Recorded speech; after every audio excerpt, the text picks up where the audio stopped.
Hello everyone. Tourism Minister Lindiwe Sisulu is reportedly expected to pull the plug on SA Tourism's nearly R1 billion sponsorship deal for English Premier League football club Tottenham Hotspur.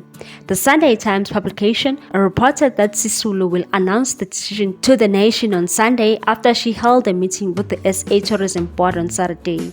According to the sources who spoke to the publication, the agency's board informed the minister that it was misled by the management of SA Tourism over the proposed deal.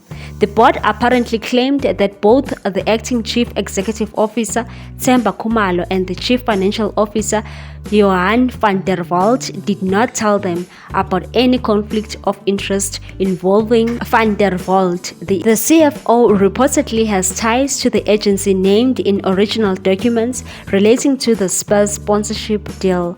The board said the management lied to them.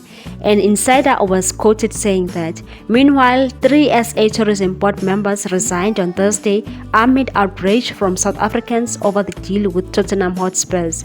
Anne Vadamini, Ravi Naderson, and Rosemary Anderson resigned from the board with immediate effect as they disagreed with the proposal for various reasons. The acting CEO Khumalo has hit back at the criticism of its planned sponsorship of the football club, saying it's not as tone deaf as South Africans have accused it of being. Speaking at media briefing, he said they were expecting to see a good return on that investment, more than 80 times its value over a 3-year period.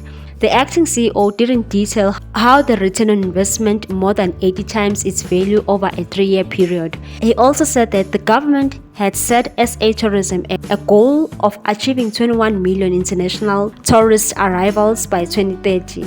President Cyril Ramaphosa has also criticized the deal and said they don't think that spending such an amount in this manner will be justifiable. What's your take on this one, people? Thanks for watching. Please subscribe for more news.